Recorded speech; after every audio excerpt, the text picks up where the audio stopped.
Hey there, travelers. Before we dive into today's story, drop a comment below telling us where you're tuning in from. Now let's begin our journey into the unknown. I've spent 15 years investigating the paranormal.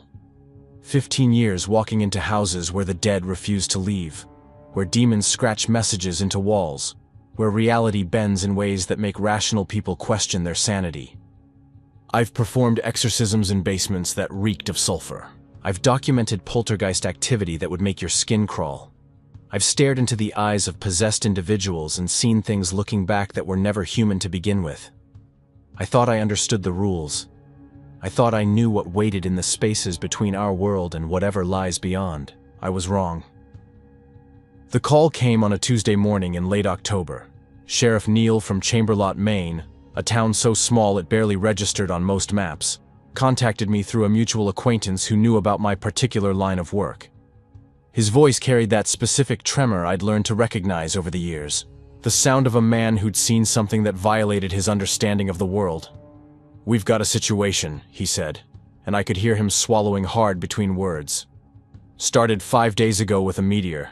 At least, that's what we thought it was. Came down in the woods outside town, lit up the whole sky. We sent people to investigate, found the impact site, but what? No meteor, just a hole in the ground, deep one, goes straight down into the old sewer system beneath the town." He paused. The silence stretched. Then people started disappearing. Teenagers mostly. 4 so far. Vanished from their homes in the middle of the night. No signs of forced entry, no evidence of struggle, just gone. I'd heard similar stories before. Missing persons cases that got chalked up to runaways or foul play, but underneath, something else lurked. Something that didn't want to be explained. "What makes you think this is my kind of case?" Another pause. When Neil spoke again, his voice had dropped to barely above a whisper. "Because 2 nights ago, one of the missing kids' parents went down into that hole looking for their daughter. We found him this morning wandering Route 7, 3 miles outside town. He was different. Wouldn't speak. Wouldn't look at anyone. Just kept scratching at his arms until his wife grabbed him." The sheriff's breathing quickened. He looked at her, Jack, really looked at her, and he said, "They're still down there. All of them. But they're not alone anymore." The way he said it made my stomach tighten. "Where is he now?" "County psychiatric facility. Sedated. The doctors say he's in some kind of shock, but they can't explain the marks on his body. Burns, they think, but not from fire or chemicals. Something else." I was on the road within 2 hours. Chamberlain, Maine looked exactly like every other dying New England town I'd passed through over the years. Main Street with half the shops boarded up, a church with peeling white paint, houses that had seen better decades. The kind of place young people fled from the moment they could afford a bus ticket. Population maybe 1,500, scattered across the surrounding farmland and woods. The crater sat about a mile outside town, accessible by a dirt logging road that wound through dense pine forest. Sheriff Neil met me there, along with 2 deputies who looked like they'd rather be anywhere else. Yellow police tape cordoned off the area, fluttering in the October wind that carried the smell of decaying leaves and something else.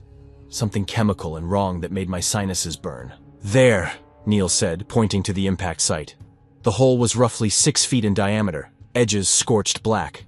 I approached carefully, my equipment bag slung over one shoulder. I'd brought the usual tools: EMF detector, thermal camera, voice recorder, flashlight, first aid kit. As I neared the opening, the chemical smell intensified, acrid, almost medicinal, mixed with the underlying odor of stagnant water. I crouched at the edge and shone my flashlight down. The beam disappeared into blackness after about 20 feet, revealing concrete walls lined with old iron piping. The sewer system. The hole had punched straight through the earth and into the tunnels beneath the town. "You said this was an old system?" Neil nodded. "Built in the 1920s, abandoned in the 70s when they installed a new one. Most people don't even remember it exists. The entrances were sealed decades ago. Until now." Until now. I pulled out my EMF detector and switched it on. The needle jumped immediately, spiking into the red zone. Electromagnetic disturbances weren't unusual around paranormal activity, but this reading was off the charts. stronger than anything I'd encountered in demonic possessions or poltergeist cases. "Have you sent anyone down there besides the missing girl's father?" Neil's jaw tightened. "2 officers went down the day after the meteor hit. They came back up after 20 minutes, said the tunnels were empty. Just old pipes and standing water. But that was before the disappearances started. Before anyone knew something was wrong. Before whatever came through that hole had time to establish itself." I stood brushing dirt from my knees. "I'm going down." "Alone?" One of the deputies, young, maybe mid-20s, looked at me like I'd suggested jumping off a cliff. "I work better alone. Besides, if something is down there, a group will just make more noise, more targets." I checked my flashlight, made sure my phone was fully charged even though I doubted I'd get service underground. "If I'm not back in 2 hours, call the state police. Don't send anyone else down." Neil handed me a radio. "Channel 3. We'll be listening." I clipped it to my belt, knowing it probably wouldn't work once I descended deep enough. Radio waves didn't travel well through concrete and earth, but it made them feel better, and sometimes that mattered. The descent was easier than I expected. Someone, maybe the officers who'd gone down before, or maybe the missing father, had left a rope secured to a steel beam near the hole's edge. I clipped my carabiner on and rappelled down, boots scraping against the rough concrete walls. My flashlight beam bounced around wildly, creating dancing shadows that seemed almost alive. I reached the bottom in under a minute. My boots splashed in 2 inches of standing water that smelled of rust and decay. The tunnel stretched in both directions, disappearing into darkness that my flashlight couldn't fully penetrate. The walls were old brick and concrete, slick with moisture and covered in patches of something that might have been mold, but looked too uniform, too geometric. I keyed the radio. "I'm down, heading east toward town center." Static answered. I tried again. Nothing. The radio was already useless. The tunnel was maybe 7 feet high and 6 feet wide, enough room to walk comfortably, but narrow enough to feel confined. The water on the floor was the color of rust, and every few steps I had to navigate around chunks of fallen masonry or sections where the ceiling had partially collapsed. Pipes ran along both walls and across the ceiling, old iron things crusted with decades of corrosion. I walked slowly, sweeping my flashlight back and forth, checking for any signs of recent passage. The water would have washed away footprints, but there might be other evidence. Disturbed debris, marks on the walls, anything that indicated someone had been through here recently. After about 50 yards, I found the first item, a phone. iPhone, relatively new, lying in the shallow water against the wall. The screen was cracked, but the case was intact, pink with a glittery pattern, a teenager's phone. I picked it up carefully, shook the water off. Dead, of course. No power, but confirmation that at least one of the missing kids had come through here. I placed it in my bag and continued forward. The tunnel branched ahead, left toward what my mental map suggested was the residential area, right toward the old downtown. I chose left, following my instincts more than any logical reasoning. In my line of work, instincts mattered. Sometimes they were all that kept you alive. The temperature dropped noticeably as I progressed. My breath misted in front of my face. In October, in an underground tunnel, that shouldn't have been possible. The Earth maintained a relatively constant temperature year-round, usually hovering around 55 degrees. This was colder, much colder. Frost began appearing on the pipes above my head. I stopped, shining my flashlight on the ice crystals. They formed intricate patterns, almost deliberate in their geometry, not natural. Nothing about this felt natural. That's when I heard the first sound. A wet, dragging noise echoed from somewhere ahead. Then silence. Then the sound again. Rhythmic, deliberate. Something being pulled through water. Something heavy. My hand instinctively went to the small canister of salt I kept in my jacket pocket. Salt wouldn't stop everything, but it disrupted most spiritual entities. Burned them. Created barriers they couldn't cross. Basic protection, taught to me by a priest in Boston who'd seen things the Vatican wouldn't acknowledge publicly. The dragging sound stopped. I waited, barely breathing, listening to the silence that pressed in from all directions. Water dripped somewhere in the distance. My flashlight beam trembled slightly. My hand wasn't as steady as I'd like. Then I saw her. A girl, maybe 16 years old, standing at the edge of my flashlight's range, maybe 40 feet ahead. She wore pajamas, light blue with darker blue clouds. Her feet were bare. Her hair hung wet around her face. "Hey!" I called out, my voice echoing strangely in the confined space. "Are you okay? I'm here to help." She didn't respond, didn't move. Just stood there, perfectly still, water up to her ankles. I took a step forward. "My name is Jack. The sheriff sent me. Your family is looking for you." Still nothing. But as I moved closer, details emerged. Her skin was too pale. Her eyes were open but unfocused, staring at nothing. And she wasn't breathing. Her chest remained completely still. 10 feet away, I stopped. Something was profoundly wrong. The temperature had dropped even further. Ice was forming on the walls around us. "Can you hear me?" I asked, gentler now. She turned her head. Not smoothly, but in jerky, unnatural movements, like a puppet being manipulated by unseen strings. Her eyes focused on me, or tried to. They kept sliding away, unable to maintain contact. Then she raised one arm and pointed deeper into the tunnel, behind her, into the darkness. "What's back there?" I whispered. Her mouth opened, but no words came out. Instead, her form began to flicker, like a projection losing signal. One moment she was solid. The next I could see through her to the wall beyond. Then solid again. Then translucent. Not a person. Not a ghost, either. Something in between. Something I'd never encountered. She pointed again, more urgently. Her mouth moved, forming words I couldn't hear. Then she turned and walked deeper into the tunnel, her bare feet splashing in the water, and I understood with crystal clarity that she wanted me to follow. Every instinct I'd developed over the years screamed at me to turn around, to climb back up that rope and get the hell out of this place.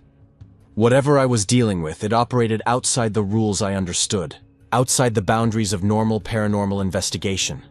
But 4 teenagers were missing, and something down here was using at least one of them, or their image, to communicate. I followed her into the darkness. The tunnel system was larger than I'd anticipated. The girl, or whatever was projecting her image, led me through a maze of interconnected passages, some narrow enough that I had to turn sideways, others opening into larger chambers where multiple tunnels converged. The walls varied from old brick to poured concrete to sections that looked even older, made from rough-cut stone that predated the town itself. How deep did this system go? How old were some of these passages? The manifestation stayed about 20 feet ahead of me, always at the edge of my flashlight's range. She never looked back, never checked if I was following, just walked with that same jerky, unnatural gait, occasionally flickering in and out of visibility.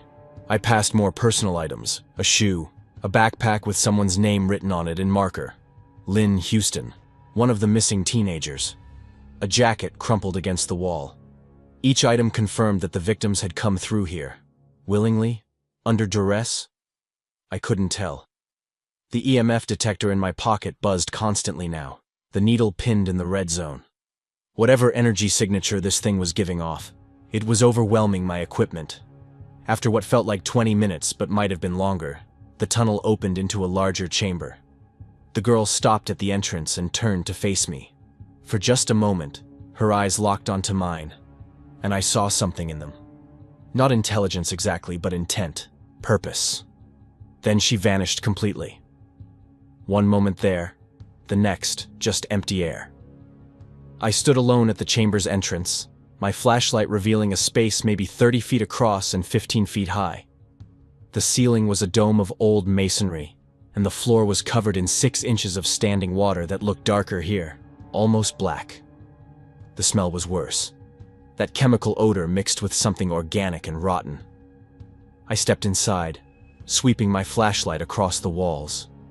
More of those geometric patterns covered the surfaces, glowing faintly with their own bioluminescence, pale blue and sickly green. Not mold, not any fungus I recognized. The patterns moved subtly, rearranging themselves as I watched. In the center of the chamber, something rose from the water. Not large, maybe the size of a person, But the shape was wrong even before my light reached it. Too many angles. Limbs that bent in places they shouldn't. And those eyes, golden like amber, glowing faintly in the darkness, staring directly at me with an intensity that made my skin prickle. I froze. My hand tightened on the flashlight. The beam trembled as my pulse hammered in my throat. For a long moment, we simply stared at each other. Me and whatever the hell this thing was. It didn't move, didn't make a sound, just watched me with those strange golden eyes. I cleared my throat. "I'm not here to hurt you." My voice echoed strangely in the chamber. "I'm looking for the missing teenagers. Can you help me?" No response. But the eyes blinked. A slow, deliberate motion that was somehow more disturbing than if they'd stayed open. I took a careful step forward, raising my flashlight higher, trying to get a better look at whatever stood before me. That's when it stepped into the light, and I saw what I was really dealing with. The scream caught in my throat as every rational part of my brain tried to reject what my eyes were showing me. This wasn't a demon, wasn't a ghost, wasn't anything from the spiritual realm I'd studied for over a decade. This was something else, something alien. The figure stood roughly 6 feet tall, but its proportions were nightmarishly wrong. The limbs stretched impossibly long, joints bending at additional points that created an unsettling, insectile quality. The torso was narrow, almost emaciated, and where a human's ribcage should have been, there was instead a gaping circular opening ringed with what looked like teeth. Dozens of them, small and needle-sharp, glistening wet in my flashlight beam. But the head was the worst part. Smooth. Featureless except for those 2 large amber gold eyes that took up most of what should have been a face. No nose, no mouth, no ears.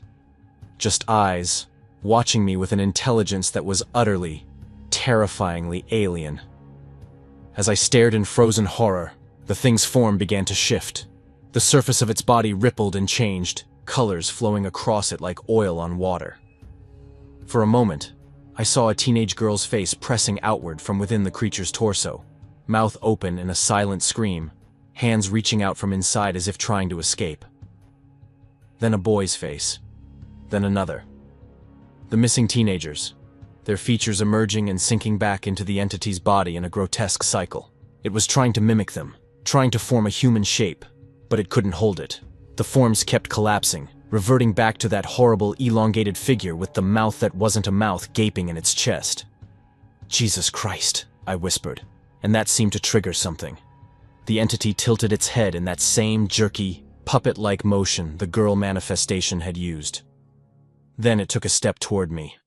I backed up immediately, my hand fumbling for the salt in my pocket.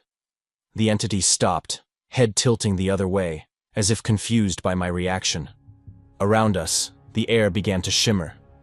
More manifestations appeared, all 4 missing teenagers, standing in a circle around the chamber's perimeter. They stared at me with those same unfocused eyes, mouths moving silently, hands gesturing in desperate, frantic motions.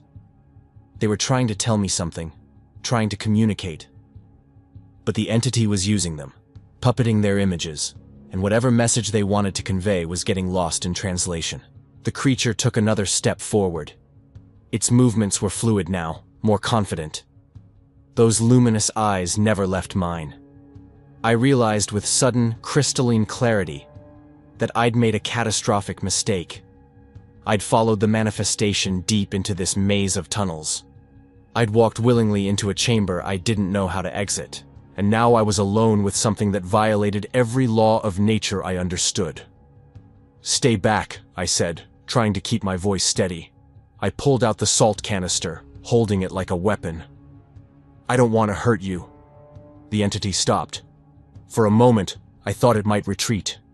Then its form rippled again, and suddenly, it was standing right in front of me, impossibly fast, crossing the distance in a fraction of a second.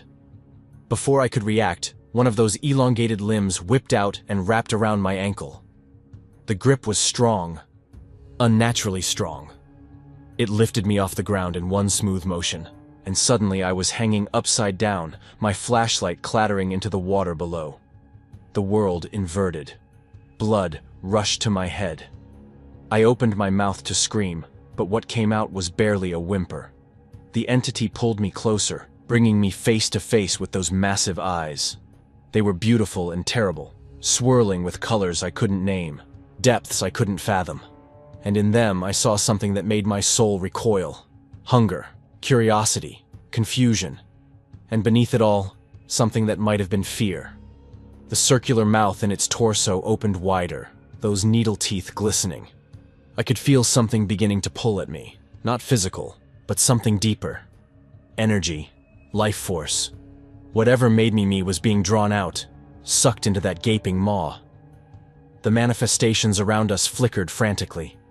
The teenagers' faces appeared across the entity's body, dozens of them now, hundreds, all pressing outward from within, all screaming silently as they tried to escape the thing that held them.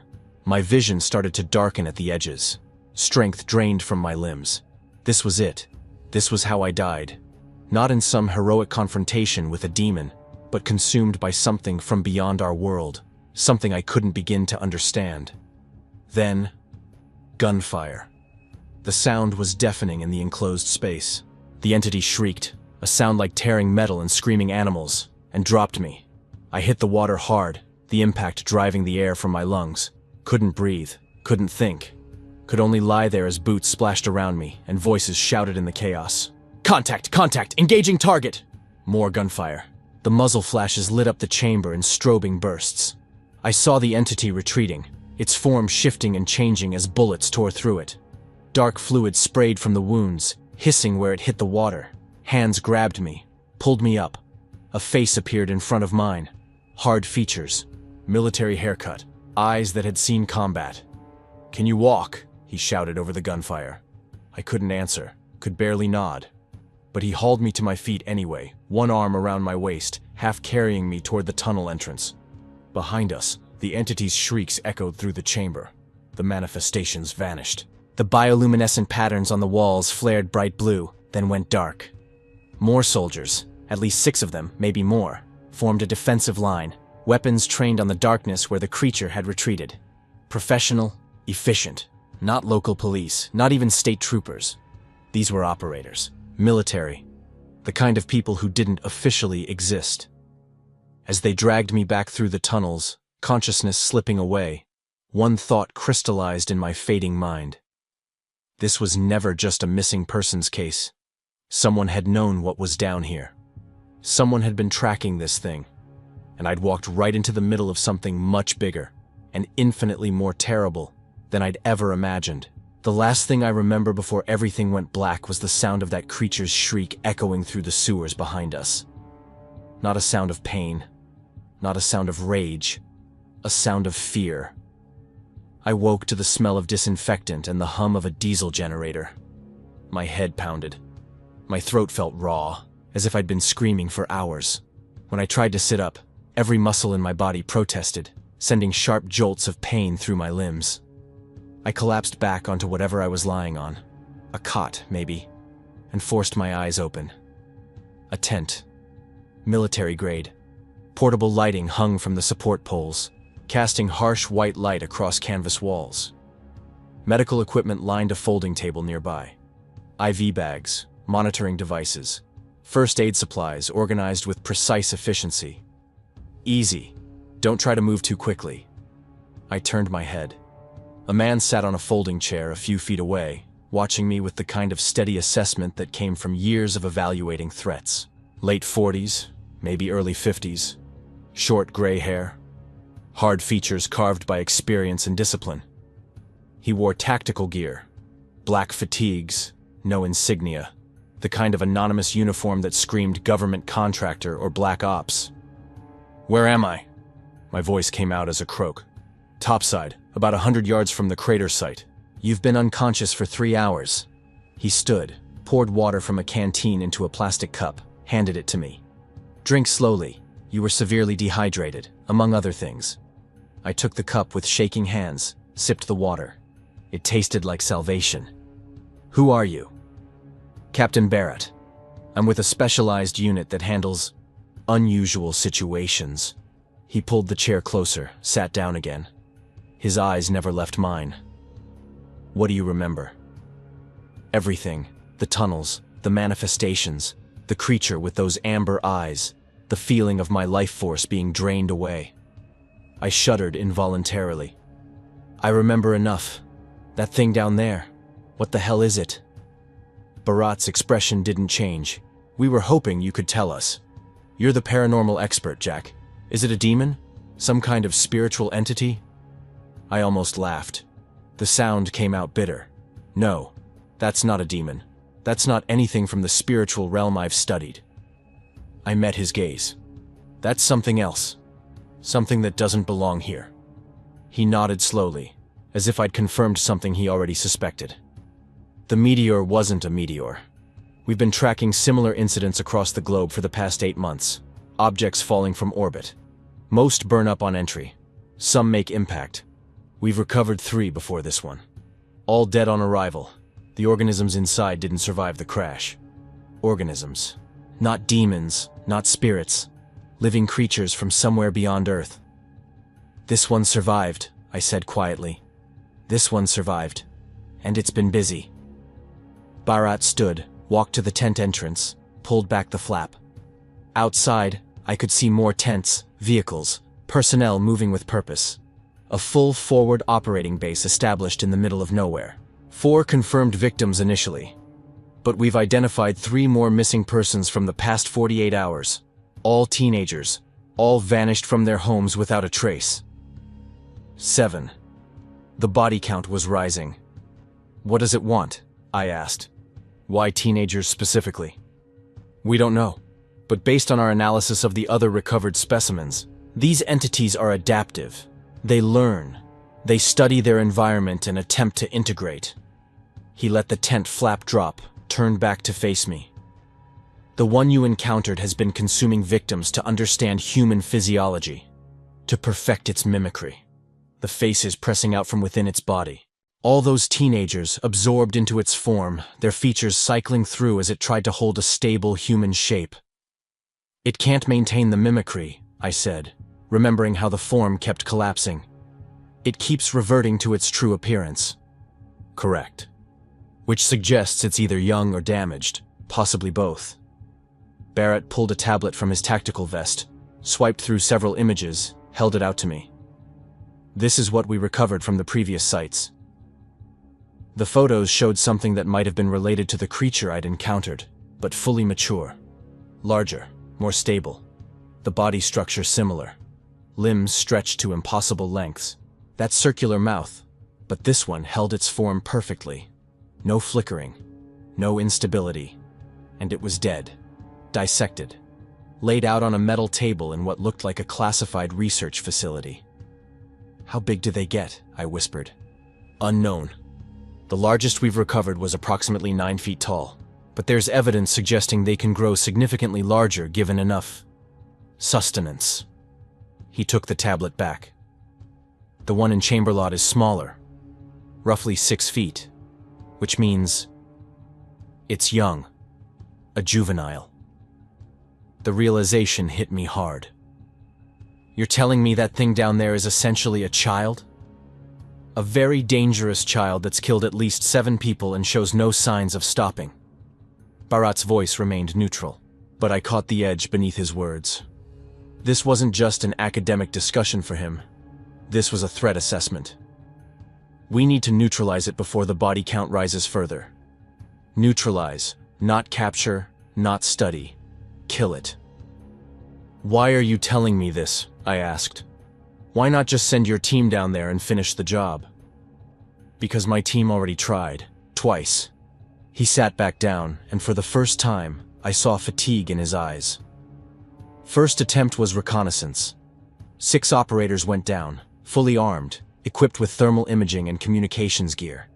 They encountered the entity in the main chamber. It killed 2 of them before the rest could retreat, tore them apart in seconds. I thought about those elongated limbs, the impossible speed, the strength required to lift me off the ground like I weighed nothing. Second attempt? I asked, though I wasn't sure I wanted to know. 4 hours ago. Full assault team. 8 operators, heavy weapons, incendiary grenades. They found the lair, A large chamber deeper in the system, multiple victims in various states of preservation. The entity was feeding. When they engaged, it transformed into something else, something larger. It consumed 3 more of my men before we could extract. 11 trained soldiers, 5 dead. That thing had killed 5 armed, experienced operators. And you want me to go back down there with you? I said flatly. I need you to go back down there with me. Bharat leaned forward, his gaze intense. My men are trained to fight human threats. Terrorists, insurgents, enemy combatants who follow predictable patterns. This thing doesn't follow any pattern we understand. But you've spent 15 years dealing with entities that operate outside normal parameters. You understand non-human intelligence. You know how to recognize behavior that seems irrational to us, but makes sense within a different framework. He was right, even though I didn't want to admit it. I'd learned to interpret the actions of spirits and demons by understanding their nature, their limitations, their desires.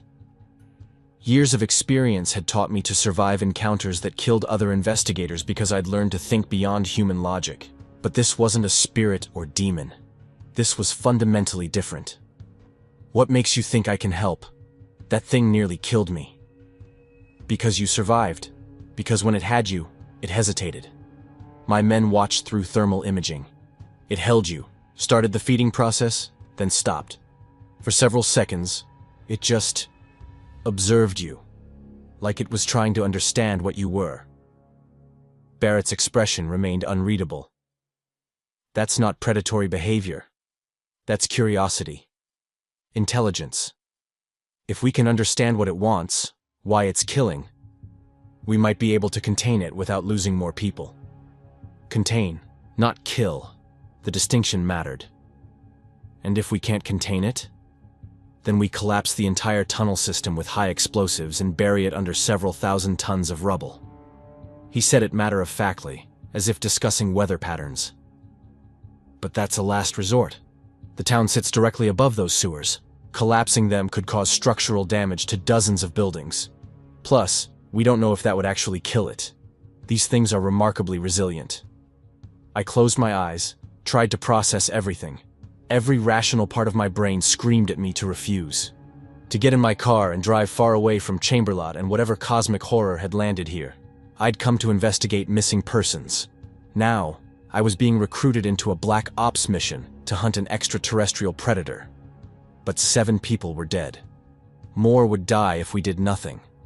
And something about that creature haunted me. The way it had looked at me with those strange, luminous eyes. The fear I'd sensed beneath the hunger. If I do this, I said slowly, we try containment first. We observe. We look for ways to communicate. Agreed. But if it becomes hostile, we do what we have to do. I opened my eyes, met his gaze. When do we go? As soon as you can stand. The entity is most active during evening hours. We have approximately 90 minutes before sunset. He stood, offered me his hand. Can you walk? I took his hand, let him pull me to my feet. My legs trembled, but held. The headache had faded to a dull throb. Whatever that creature had done to me, the effects were wearing off. I can walk. Good. Get some food in you. We'll brief in 30 minutes. He started toward the tent entrance, then paused. Mr. Dalton, what you saw down there, the manifestations of the victims, in your professional opinion, were those actual spirits? Or something else? I thought about the way they'd flickered and looped, the identical movements, the desperate gestures that never quite formed coherent messages. Something else, I said quietly. That thing is using their forms, projecting their images. But whether the victim's consciousness is actually trapped inside it, or if it's just mimicking their appearance based on absorbed memories, I don't know. I've never encountered anything like it. Barrett nodded grimly. Then let's hope we can figure it out before it claims any more victims. The briefing took place in a larger command tent equipped with computer workstations, tactical maps, and surveillance equipment. 6 operators stood at attention as Bharat outlined the mission parameters. They all carried the same look, professional, efficient, haunted by whatever they'd already seen in those tunnels. I recognized 2 of them as the men who'd pulled me out of the chamber. They nodded acknowledgement when they saw me, but didn't speak. The rest kept their distance, eyeing me with the kind of suspicion soldiers reserved for civilians in the field. Bharat pulled up a 3D map of the sewer system on a large display screen. Red dots marked known victim locations. A purple indicator showed the main chamber where I'd first encountered the entity. Further down, in a section marked Sub-Level 3, a yellow indicator pulsed. "This is where we found the lair," Bharat said, pointing to the yellow marker. Large maintenance chamber, approximately 60 feet across. Multiple access tunnels. The entity has established a central position here with what we believe is its point of origin. Some kind of organic structure consistent with the pod configurations we've seen at other crash sites. "The black stone thing," I said, remembering what he'd mentioned earlier. "Correct. It appears to be a biological vessel, part transportation, part life support system. The entity has been protecting it aggressively. Any approach triggers immediate defensive response." He zoomed in on the chamber layout. Last contact resulted in 3 KIA and 2 wounded. The entity demonstrated shape-shifting capabilities beyond what we'd observed previously. Size increased by approximately 40%. Multiple limbs, enhanced speed and strength. One of the operators, tall, lean, with a scar running down his left cheek, spoke up. "Sir, if this thing gets bigger when threatened, what's the plan if it does that again?" "We avoid threatening it if possible. This time, we observe first. Mr. Dalton believes the entity may be attempting communication through the victim manifestations. If we can establish some form of dialogue..." "Dialogue?" The scarred operator looked at me like I'd grown a second head. "That thing ripped Martinez in half.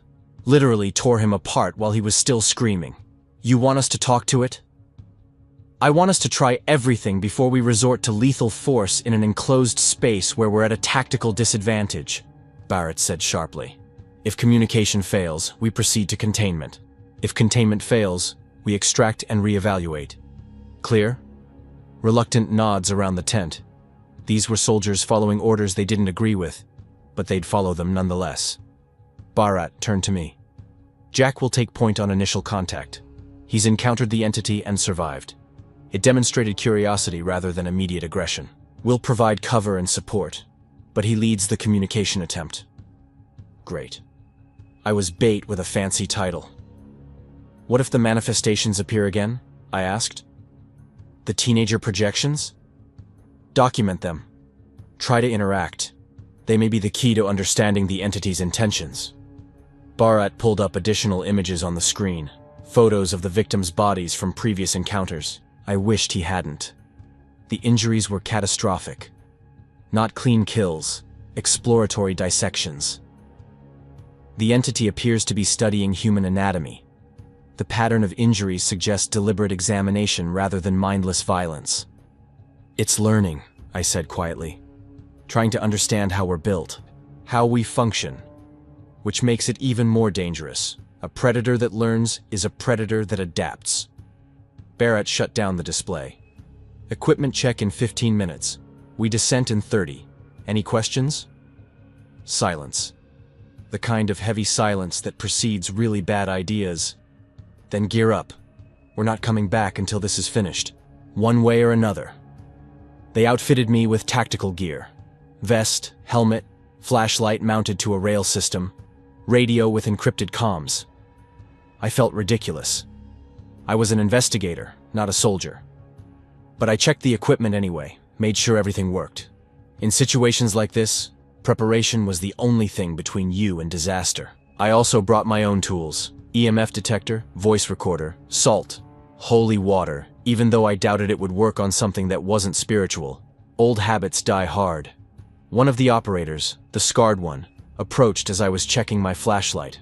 Up close, I could see his name tape: Cole.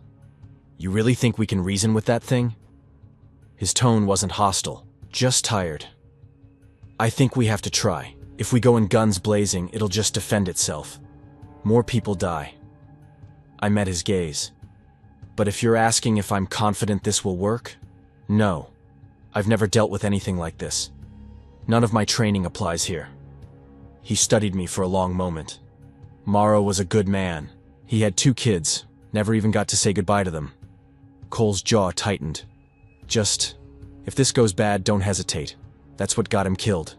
He hesitated, and it tore him apart. I nodded. I'll remember that. Make sure you do. He turned away, rejoined the other operators. Barrett appeared beside me, carrying what looked like a specialized camera system. This will record everything. Video, thermal, audio. Command wants documentation. In case we don't make it back, in case we do. Whatever happens down there, it needs to be on record. He handed me the camera rig, showed me how to mount it to my vest. Keep it running the entire time. No matter what you see. No matter what I see. Right. The walk to the crater entrance felt surreal. Sunset painted the forest in deep oranges and purples. Everything too beautiful for what we were about to do. Birds sang their evening songs. A breeze rustled through the pine trees. Normal. Everything above ground was so perfectly, painfully normal. At the crater's edge, Barrett's team set up a portable winch system to lower us down. More professional than my previous descent with just a rope. I clipped into the harness, checked the connection twice. Remember, Barrett said, his voice low, we observe first. If the manifestations appear, try to interact.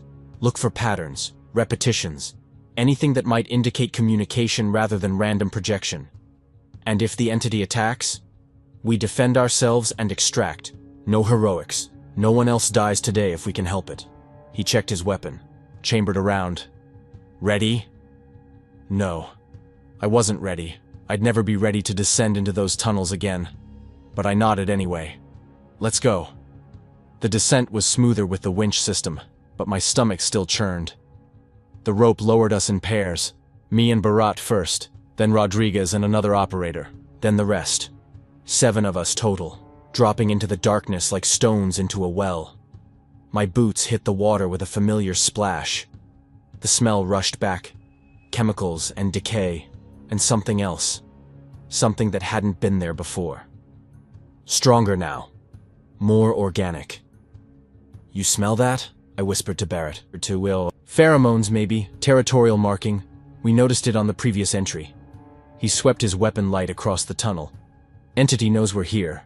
Probably knew the moment we entered its territory. Great. We were announcing ourselves to something that had already killed 5 trained soldiers. The team formed up. 2 on point. Me and Barat in the middle. 3 covering our rear. We moved through the tunnels with practiced efficiency, the operators clearing each corner before advancing. Very different from my solo exploration. More noise, but more security. The bioluminescent patterns on the walls had spread. What had been isolated patches now covered entire sections, creating a sickly green and blue glow that made flashlights almost unnecessary.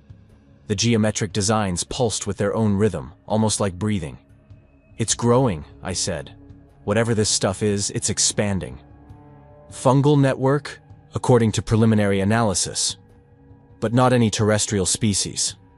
The entity might be terraforming its environment, making it more hospitable. Barrett ran his gloved hand along one of the glowing patches. It responded to his touch, brightening and dimming in waves. Beautiful and horrifying at the same time.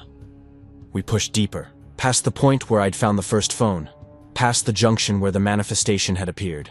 The temperature dropped steadily, breath misting in the air. Ice formed on every surface now, creating treacherous footing. Cole slipped, caught himself on a pipe. Watch your step. This ice is getting worse. The tunnel opened into the main chamber, the same one where I'd first encountered the entity. My stomach tightened. This was where it had grabbed me, where I'd nearly died. But the chamber was empty. No creature, no manifestations. Just that pervasive smell and the bioluminescent patterns covering every surface, turning the space into an alien cathedral of pulsing light. Contact? One of the rear operators asked quietly. Negative, Barrett responded. It's not here. We push forward to sub-level 3. We crossed the chamber carefully, weapons trained on every shadow. I kept expecting something to burst from the darkness, but nothing moved. The silence pressed in, broken only by our breathing and the drip of water. The tunnel leading down to sublevel 3 was narrower, steeper. The stairs were old concrete, slick with ice and something else, that same organic residue that covered the walls. We descended single file, each step careful, deliberate. The smell intensified. Not just pheromones now, something else. Something that made my eyes water and my throat burn. "Gas masks," Barrett ordered. "Now." We stopped, pulled masks from our gear, secured them. The world became muffled, my breathing loud and mechanical through the filters. But at least the smell was gone. We continued down. Sublevel 3 opened into something I wasn't prepared for. The tunnel widened into a massive chamber, cathedral-sized, with a ceiling that disappeared into darkness above.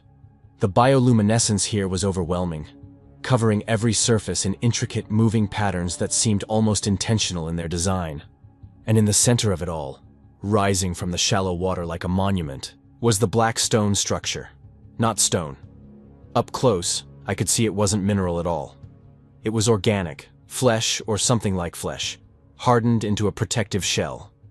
Roughly 12 feet tall and 8 feet wide, covered in ridges and protrusions that might have been sensory organs or structural supports. It pulsed, slowly, rhythmically, a heartbeat from something vast and alien. "The pod," I whispered. Around it, arranged in a grotesque circle, were the victims. 7 bodies, some still recognizable as human. Others had been opened, studied, taken apart with surgical precision, and left in various stages of dissection. The teenage girl I'd seen as a manifestation lay closest to the pod, her chest cavity exposed, organs arranged beside her in neat rows. Not random killing, methodical examination, scientific curiosity taken to its most horrific extreme. "Jesus Christ," Cole whispered. One of the operators behind us made a choking sound and turned away, but 3 of the victims were still alive. I could see them breathing. Shallow, labored breaths. They'd been cocooned in some kind of translucent membrane attached to the chamber walls, suspended a few feet above the water. Their eyes were closed, unconscious or sedated somehow, preserved. "We need to get them out," I started to say. Then I saw it.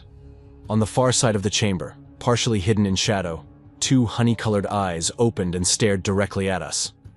The entity had been waiting for us.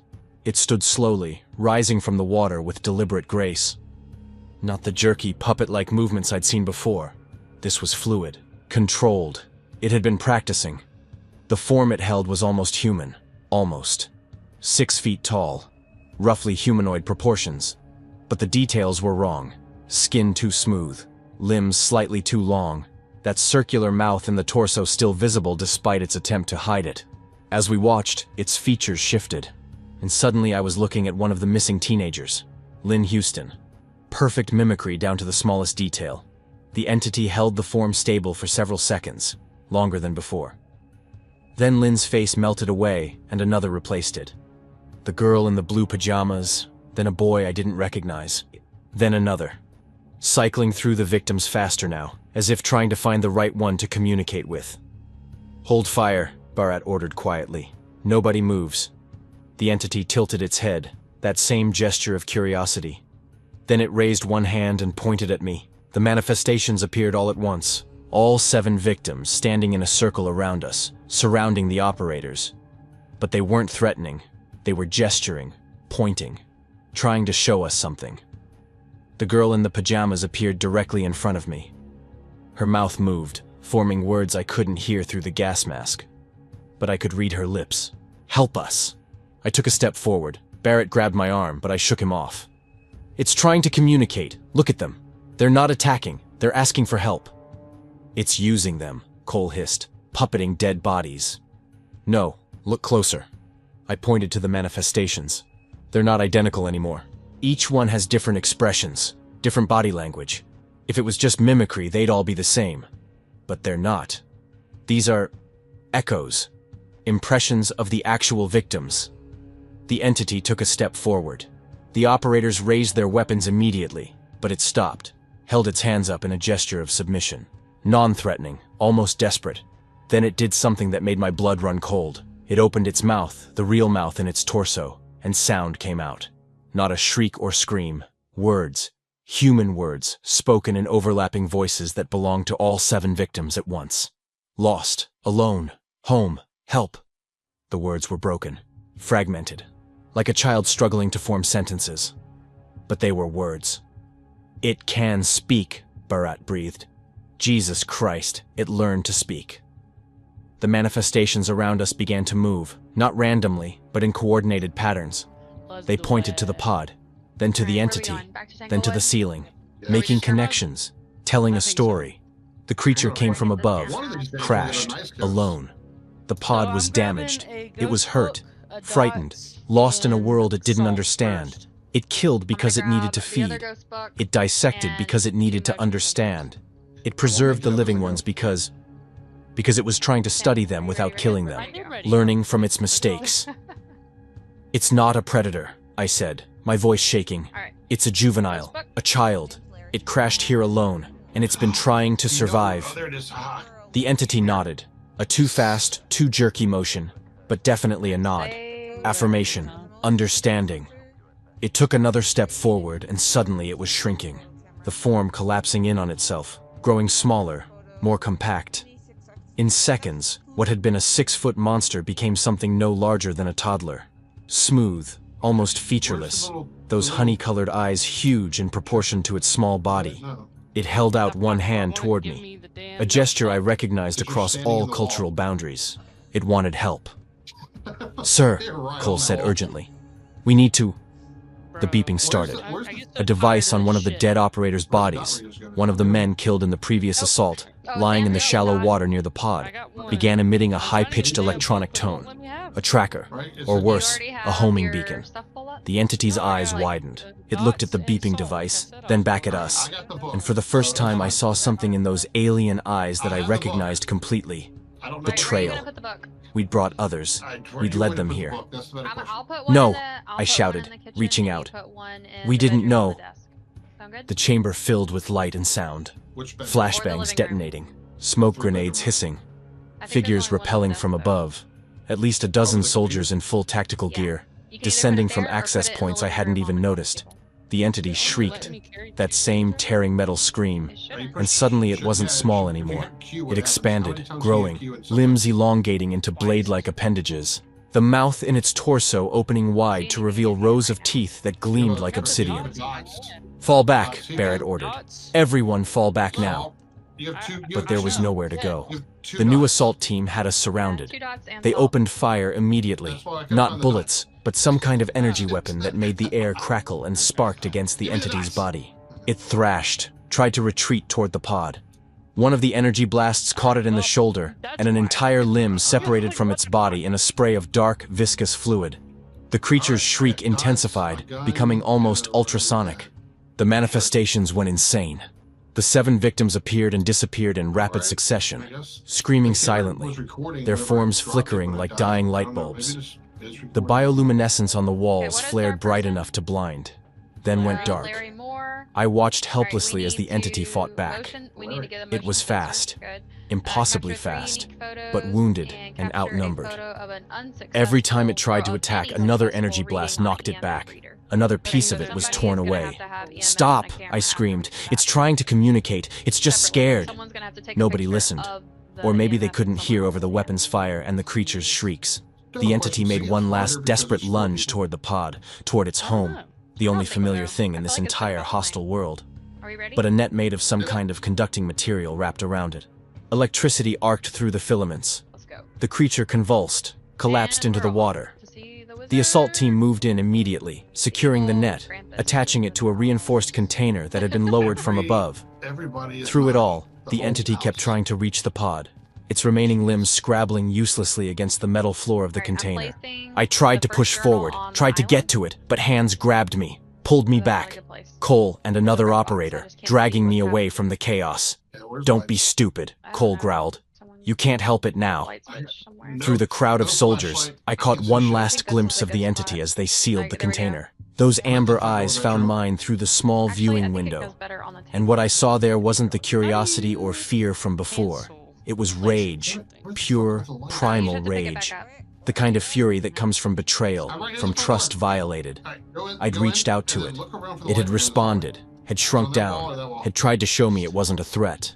And then I'd brought an army to its doorstep. In its eyes, I'd lied. I'd betrayed it.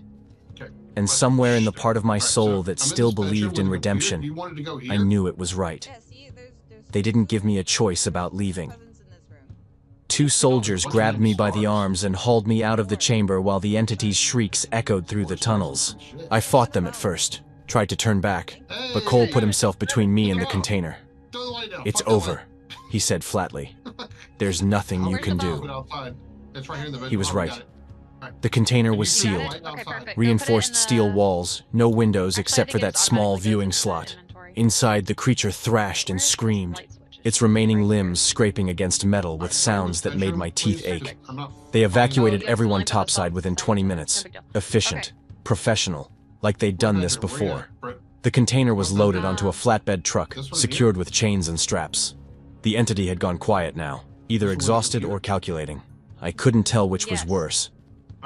I stood near the tree line, watching the operation, when Barrett approached. His tactical gear was splattered with that dark alien fluid. In the fading light, it looked like oil. "You did good work down there," he said. "The communication breakthrough. That's valuable intel. Command will want a full debrief." Okay. "Intel." I'm gonna grab. I laughed, and it sounded half mad even to my ears. EMF because I'm not That having thing any tried to luck talk with to spirit us. box. It Is made there itself more? small, non-threatening, and we captured it. We neutralized a threat that killed 7 civilians and 5 soldiers. Someone could grab a His voice camera was and hard. follow me around Whatever it with a is, photo of my- whatever it wanted, that doesn't change what That it would be did. great. It was scared, And I'll grab lost. the It sound killed to recorder, survive, sounds right. not from malice. No. Does that distinction matter to the families of the dead? Oh, Barat fixed me with a stare that allowed no argument. In war, intentions mean less than actions. And make no mistake, this is war. We just don't know who we're fighting yet.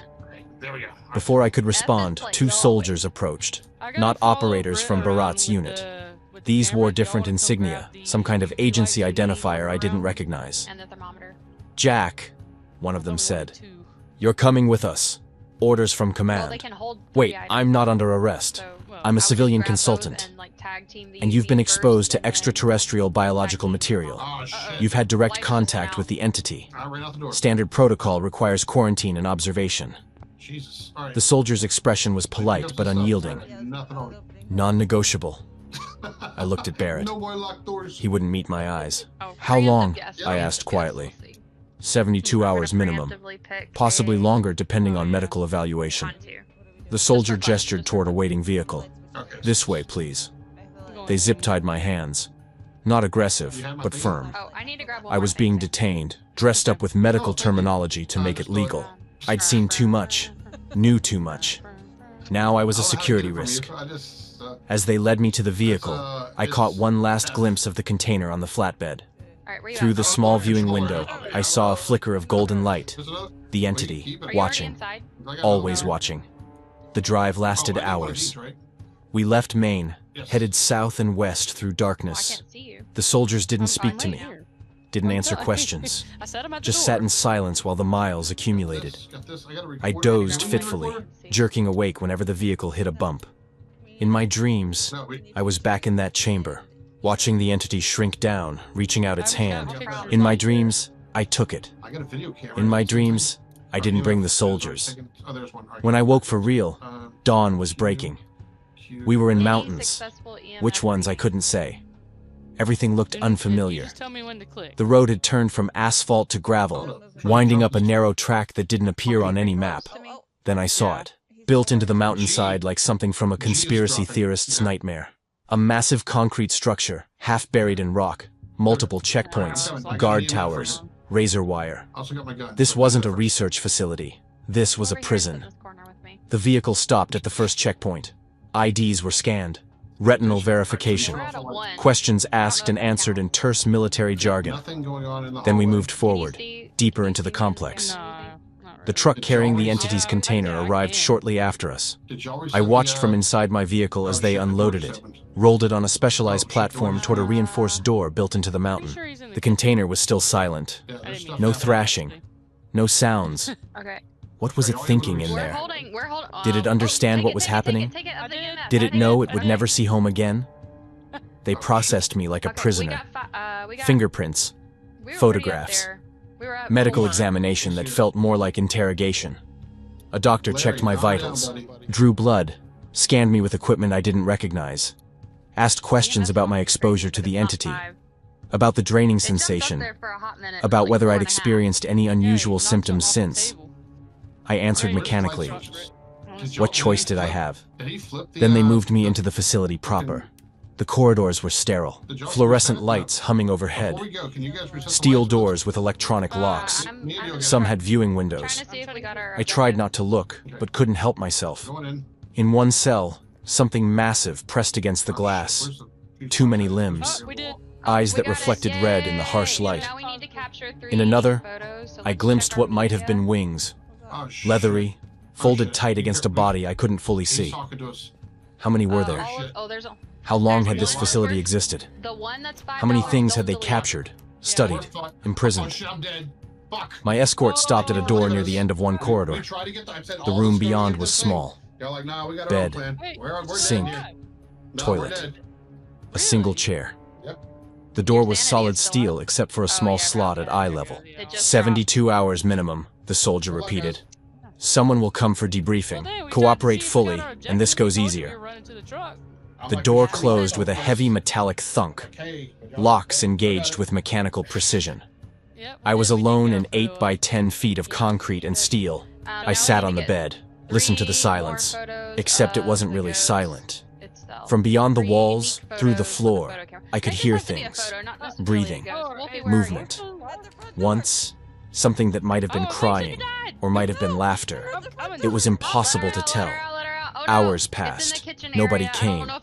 I counted the acoustic tiles on the ceiling, traced the grout lines between concrete blocks. Anything to keep my mind occupied. Then faintly, I heard it. A scraping sound. Rhythmic. Deliberate. Coming from somewhere deeper in the facility. The entity, still alive, still conscious, locked away like all the other things they'd collected. I closed my eyes and saw it again. Small, vulnerable, holding out its hand, trusting me for one brief, terrible moment before I brought destruction to its doorstep. Years of investigating the paranormal, fighting demons, documenting spirits. I'd thought I was one of the good guys, someone who helped people, who protected them from things they couldn't understand. But maybe I'd been wrong about everything. Maybe the real monsters weren't the things that came from beyond. Maybe they were us. The ones who met the unknown with fear and violence, who imprisoned what we couldn't understand, who called it protection when really it was just control. Somewhere in this facility, the entity was learning that lesson too. Learning that humans were far more terrifying than any cosmic horror. That we were the predators after all. The scraping continued. A prisoner's protest. A child's rage. A cosmic intelligence trapped in steel and concrete. Light years from home, surrounded by creatures who would never understand it. And I was here too. Not quite a prisoner, not quite free. Caught between two worlds. The one I thought I understood, and the one I'd glimpsed in those alien amber eyes. I didn't know what would happen when they came for debriefing. Didn't know what they'd do with the entity, or with me, or with all the other things locked away in this mountain. But I knew one thing with absolute certainty. Whatever I'd found in the sewers of Chamberlain was just the beginning.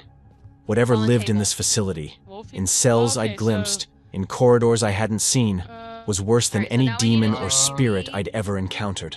And now I was inside with them, waiting to learn what that really meant. The scraping stopped.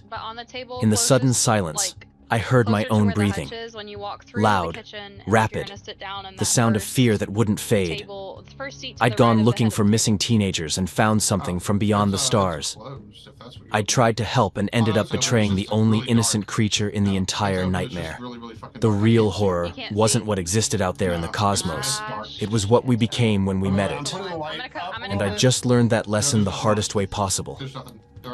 From somewhere deep in the facility, something screamed. Not the entity. Something else. Something older, perhaps. Something that had been here longer. I put my head in my hands and waited for whatever came next. knowing that no matter what it was, it would be worse than anything I'd faced in my entire career investigating the paranormal. Ooh, it's faster. Because the truth I'd discovered in those tunnels, the truth now locked away in this mountain, was simple Oh, it's a and 10. terrible. It's a 10. There were Yeah. things far worse than demons and spirits, and we'd built an entire facility to keep them. Oh, she's crouching very right quiet. beside the front door. I was literally trying to open the door. Stay still. I don't see him. I don't see him. I Your do not see sanity him is holding, higher. so that's good. I'm looking to see if he shows dots Let too. me I don't think let he me shows know when dots.